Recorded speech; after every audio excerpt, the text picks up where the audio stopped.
ele, foi aqui em casa, isso aqui em São Paulo, né? Aí ela foi procurar o vídeo, enquanto ela procurava o vídeo, eu tentava buscar na minha memória e falava, não lembro, não lembro.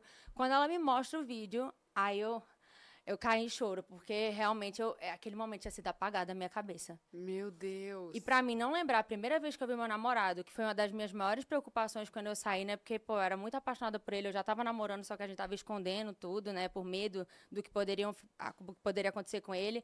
E aí, quando eu vi que eu não lembrava do momento tão importante pra mim, que é o meu namorado, eu fiquei incrédula. E o vídeo eu fico chorando, chorando. Muito Até hoje eu me trauma, né? emociono, porque, tipo assim, tem coisas que realmente a mente, ela apaga. E pra mim aquilo magoou demais. E no vídeo dá pra ver, assim, o quão triste eu fiquei. Minha mãe me abraçava, a Cláudia me abraçava. Eu falava, como que eu não lembro? E eu fiquei com raiva de mim. Por não lembrar, ver como as coisas são. E é o que eu tô dizendo. Eu fiquei com raiva de uma coisa que eu não tinha controle sobre. Então, Sim, lendo que o não livro... tem culpa, né? Não tem... Exato, e lendo o livro eu percebi o quanto eu fazia isso com tudo na minha vida. E aí acabava que eu ficava com medo de fazer tudo. Mas acho que o trauma, ele faz a gente, muitas vezes, apagar coisas, né? Com E certeza. quando você aí foi que saiu eu de vi. lá, você com certeza passou com psiquiatra e tudo mais. E qual que foi o diagnóstico que te deram, assim? Então, eu tive um espectro de polaridade. Que é o quê? De polaridade? De bipolaridade. Ah, bipolaridade. É que a dicção aqui é complicada. Não, e eu tô com o ouvido Não, entupido por causa da sinusite, eu não tô escutando tão bem. É um episódio, né, de bipolaridade. Não necessariamente você é diagnosticado com, porque é muito difícil ter um diagnóstico de bipolaridade. Tem pessoas que demoram até 10 anos. Eu já conversei com pessoas que me disseram que demoraram 10 anos para descobrir que tinham, né? Então, eu continuo no acompanhamento, mas foi um espectro. Então, eu tive isso no tempo que eu estive no programa. Foi um episódio. E você acha que a internet te causou outros transtornos que tu pode não ter o diagnóstico, mas você se considera uma pessoa ansiosa? Com certeza. Ou teve episódios depressivos, assim, que você sente que influenciou muito a vida exposta, assim? Eu acho que influencia para todo mundo. Sim. Assim, eu vou observando a geração, também tenho uma irmã de 14 anos de idade, e eu vejo que realmente a comparação em você poder se basear na vida das pessoas e saber o que fazer e o que não fazer, no sentido de, por exemplo, quando eu era novinha, eu queria parecer mais velha. Mas eu não sabia como ser uma mulher mais velha, porque eu não tinha tanto acesso a isso. Hoje em dia você tem acesso para você ser o que quiser, fazer o que quiser, até coisas que menores não deveriam ter acesso. Então eu acho que isso mexe com todo mundo. A questão também do cancelamento, de você ter medo, né, do que falar, do que fazer, de se você tem personalidade de mais ou personalidade de menos, comparação em questão de beleza, de roupa, o que você tem, qual o colar, quem tem o colar mais caro ou mais bonito, sabe? É muita competição. Então eu acho que isso mexe com todo mundo. E eu posso dizer que, com certeza, mexeu comigo, mas eu observo que são todos. Agora... Todo mundo que está muito ligado na internet, eu acho que isso mexe um pouco com a gente, principalmente na questão da comparação. É muita informação. Sim. Então, você acha que eram vários sentimentos, várias coisas guardadas, e aí Com quando você certeza. teve essa experiência uma experiência que você nunca tinha vivido, que te tirou um pouco, né, do seu da sua zona de conforto, Sim. foi esse Gatilho, talvez. foi o jeito que manifestou essa O meu médico esse explica guardado, muito, acho, sabe né? o quê? Que é um ambiente não seguro, é o que ele chama. Que é um ambiente que você não se sente confortável, que você não tem pessoas que você confia. E aí, esses ambientes não seguros acabam te levando mais fácil ao delírio e à alucinação. Então, meu médico disse pra mim, porque você também estava num ambiente que você não sabia o que era real, o que não era. Então, é muito mais fácil você criar possibilidades sobre aquilo, né? Eu tô no programa certo? Eu não tô? Tá ao vivo, não tá? O que tá acontecendo? Eu fui sequestrado. Você começa a criar coisas na cabeça porque você não sabe nem mais o que tá acontecendo. Então, são muitas possibilidades. Então, acho que por aquilo não ser um ambiente seguro, tipo assim, de pessoas que eu conheci, você não tem um conforto de família, você não tem um conforto de amigos. Então, acontece algo ruim com você e vem pensamento ruim, você não tem quem fale, nada que você segure que seja real. Entendeu? Então, é um novo nível, E mesmo é um que alguém mundo, é um novo falasse algo mundo. seguro, Ela não confiava. Tipo assim, Exatamente. é muito complicado, porque eu acabei de conhecer.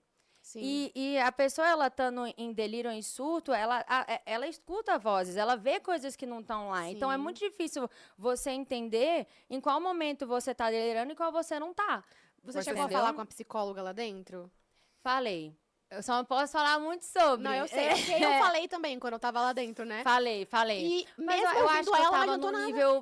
Mas Então, sabe, eu acho que a gente tá a gente acaba também distorcendo as coisas que são ditas pra gente, porque a gente já tá num delírio tão grande que a gente começa a buscar easter egg, né? Tipo assim, ai, isso aqui tem a ver com isso, tem a ver com aquilo, e a gente começa a sair um pouco Às da vezes órbita. até atrapalha mais, né? Eu senti que as minhas idas na psicóloga lá dentro me atrapalharam muito. Cara, Porque eu tava indo pra uma complicado. linha, aí daqui a pouco eu, tipo, fui me desabafar, aí quando eu fui ver eu já tava me perdendo na ideia, porque não foi bom pra mim. Eu assim, lá acho que é dentro. complicado, porque assim, um psicólogo e um terapeuta, você tem que estar muito tempo com a pessoa pra ela te conhecer, e é muito pouco tempo, né? Então, a gente também... Eu não culpo ninguém, porque eu acho que não tem como saber, não tinha nem como meus pais saber, não tinha como nenhum médico saber, não tinha como ninguém saber, porque é muito pouco tempo pra analisar uma pessoa, e também foi muito repentino. E como eu nunca tinha tido nada parecido, nenhum diagnóstico de nada, então eu acho que foi uma surpresa pra todo mundo. Então acho que todo mundo ficou meio assim... O que tá acontecendo, gente? O que ela tá fazendo? Seus amigos, sua família, seu namorado, preocupadíssimos, querendo arrancar você de lá, porque... E meus pais em estado de negação, né? Porque é difícil também, né? Os pais verem naquela situação. Então, eu entendo o lado de todo mundo, sabe? Porque foi uma surpresa pra mim e pra todos. Não tinha como...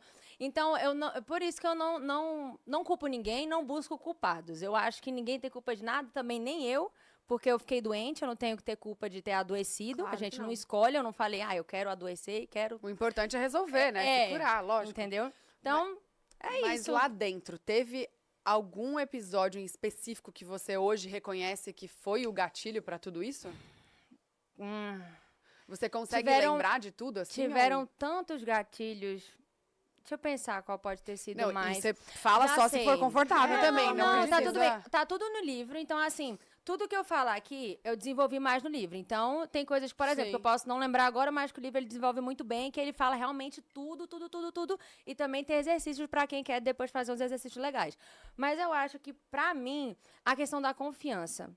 Eu acho que o momento em que eu percebi, né, que eu tinha pessoas ali do meu lado que talvez estivessem falando mal de mim ou falando coisas e sendo bonzinho na minha frente, acho que foi o momento que deu um estalo na minha cabeça que eu percebi, eu não conheço ninguém, eu não confio em ninguém, não sei nem se eu tô no lugar certo, onde eu tô, o que eu tô fazendo, e eu acho que esse foi o momento que começou a vir as teorias da conspiração, que eu comecei a olhar pra parede, falar com o dragão, e aí foi o momento, eu acho que foi não conseguir confiar nas pessoas. Não conseguir me doar e me, sabe, tipo, me libertar. Pode ter sido um medo do que estavam falando aqui fora? Com certeza pressão também. Do tipo, será que estão me amando, estão me odiando? Não, com certeza. Isso passou muito na minha cabeça também, no sentido de... Eu pensei, antes de ir, né? Eu pensava, poxa, eu queria tanto ser eu mesmo e tal, mas eu também tenho tanto problema de ser eu mesma, porque eu fico com tanto medo de eu falar, virar B e não sei o quê.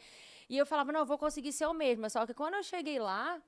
Eu olhei assim, eu falei, gente, como assim ser eu mesmo? É muito confuso, é tipo assim, é muita coisa acontecendo, é muita gente falando. Tinha horas até que era tanta gente falando que eu não sabia qual conversa eu concentrava. E eu até, eu ia para uma conversa, depois ia para outra, depois ia para outra, escutava meu nome. E isso começou a me deixar realmente um surto de não conseguir nem acompanhar uma conversa. Então, assim, e aí tinha uns momentos que eu pensava assim, eu falava, gente... E agora? Porque, assim, eu não sei o que eu tô fazendo e eu posso estar... acabando, né? Porque eu sei como são as coisas. Eu posso estar acabando com a vida de alguém lá fora se eu falar coisas erradas ou brigar com a pessoa, porque eu não sei como que meus fãs vão tomar as coisas e se eles vão, sei lá, tomar de uma forma que eu não gosto e acabar, tipo, magoando a pessoa e a família da pessoa lá fora. Sendo e que você eu não nem sei tem se culpa eu sobre vou magoar. isso. Tipo, eu não sei nem se tipo assim, se eu que vou, na real, tá sendo cancelado, vão estar magoando minha família e meus amigos e me magoando, e quando eu sair eu vou ter que entender as coisas. E aí eu ficava pensando isso toda hora. Será que eu tô cancelando as outras pessoas estão me cancelando? Tá todo mundo cancelado? E isso não parava de passar na minha cabeça, mas acho que por tudo que eu já vivi, eu sei o quão ruim é as pessoas não perdoarem. E tá vendo aí o que eu tinha dito antes? Eu tinha tanto medo das pessoas não perdoarem, não verem que as pessoas, elas... amadurecem, que elas crescem, que elas mudam de opinião, mudam de vida. Tipo assim, quantas pessoas a gente não viu que era uma coisa com 20 anos de idade e agora com 30 são outra, entendeu? Tem outra cabeça. Só que às vezes é muito difícil para as pessoas da internet esquecerem. Então, eu realmente trouxe isso comigo para dentro do programa porque eu passei muito por isso, né? De sempre coisas minhas do passado ficarem vindo à tona. E coisas até que eram inverdades. E aí, isso realmente tocava em mim. Então, eu acho que foi uma junção de coisas. Mas o medo do cancelamento, com certeza, estava lá. Não, porque... eu imagino, porque eu tive algumas vezes, né, aqui fora, antes de entrar, tipo... E eu sei o quanto você era atualizada, o quanto você vivia no celular, o quanto você vivia, tipo, postando. Você tinha uma frequência. E no pré-confinamento, quando você tá sem celular, você já começa a ficar meio louco ali. Posso te contar uma coisa? O quê? Que eu gostei do pré-confinamento? Que você ficou sem celular. Eu gostei de ficar sem celular. E é isso que as pessoas, eu vi muita gente falando, né? Ai, que isso que dá ficar sem celular, não sei o que, isso foi a falta de celular, foi a falta de... E não, eu tive até um pré muito tranquilo. Minha mãe também achou